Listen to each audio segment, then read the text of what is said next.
The poet Carl Sandburg wrote about Chicago as city of the big shoulders, fierce, proud to be alive, planning, building, breaking, and rebuilding again. Chicagoans have always used design to shape their city and make a better future. The banks of the Chicago River are the traditional homelands of the Council of the Three Fires, the Odawa, Ojibwe, and Potawatomi nations. The late 1700s saw the arrival of Jean-Baptiste Point du Sable, a black man of African and French descent who was the first non-indigenous person to settle in the region. His trading post near the river's mouth served both indigenous people and European explorers. In the early 19th century, the United States government began forcibly taking Indian land. The process culminated in the 1833 Treaty of Chicago, which removed all remaining tribes from their ancestral home to land west of the Mississippi River. Chicago incorporated as a town that very year with only a few hundred residents. But its destiny as a metropolis was soon set in 1836 when construction began on a canal linking the Great Lakes to the Mississippi River, thereby connecting Chicago to every vital port in America. Its population exploded, and Chicago became the country's fastest growing city, earning the name Lightning City for its crackling energy, and Porkopolis for its primary industry, meatpacking. The city's proliferating railroads carried machinery, commodities, and lumber out of the city and brought goods and hundreds of thousands of people back. By 1870, Chicago's population had swelled to 300,000.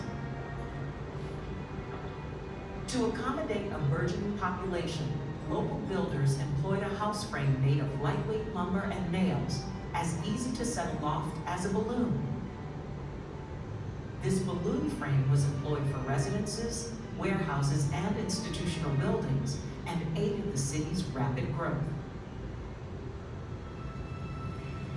On October 8, 1871, a fire sparked and roared into an inferno a mile wide and 3 miles long north to south.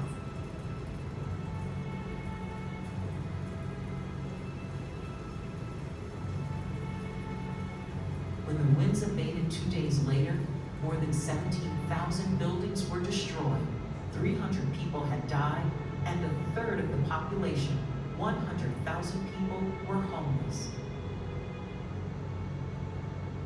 Newspapers called the Chicago fire the night America burned. Surviving structures offered lessons. The wooden balloon frame buildings had aided the fire spread, while brick, stone, and terracotta withstood the flames. Chicago architects began putting these materials to work. Emerging innovations, fireproofed iron, steel frames, and safe passenger elevators allowed Chicago buildings to climb above 5 stories.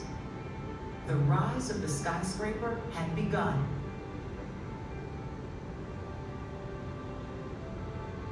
Louis Sullivan with Dagmar Adler pioneered structural innovations and fashioned elaborately ornamented buildings.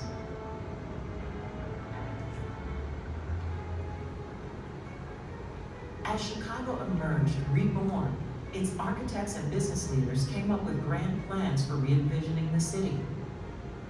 At the 1893 World's Fair, Daniel Burnham showcased his vision for Chicago as an orderly and humane place to work and to live.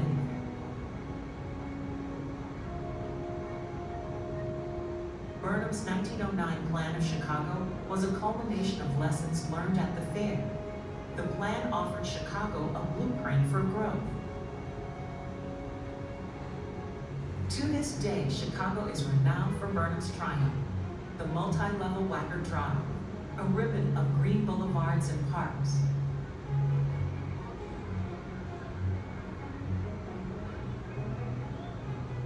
A lakefront free and clear. This influential urban design spurred an unparalleled building boom in the years after World War I and before the Great Depression. Buildings adorned with lavish materials and stylized ornamentation became architectural icons. If Daniel Burnham shaped the cityscape, Frank Lloyd Wright's Prairie School designs created an ideal of the American suburban home, pioneering an open floor plan and details inspired by the flat Midwestern plains.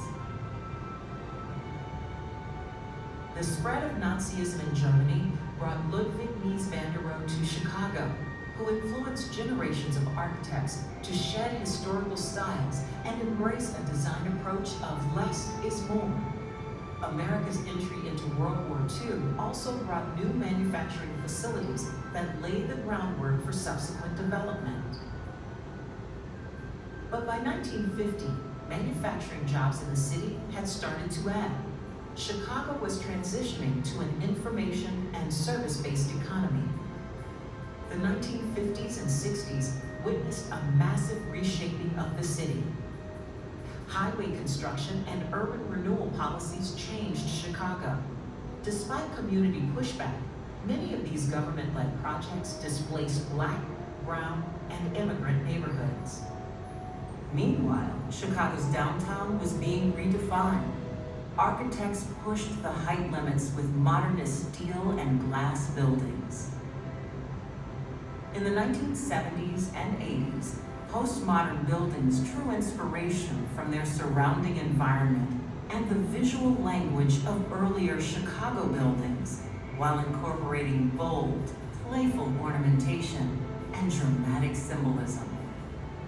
But as the 20th century came to a close and the population of Chicago neared 3 million residents, the city was faced with a new challenge: how to use design to remake the city's fabric once again, this time to better serve the needs of city residents. The success of Millennium Park and the Riverwalk have brought together architecture, landscape design, art, music, and family activities, reigniting the downtown living experience. Public spaces have become fundamental elements of a vibrant, livable city in the 21st century. Chicago is a global leader in the smart city movement, gathering varied kinds of data to inform decisions and planning.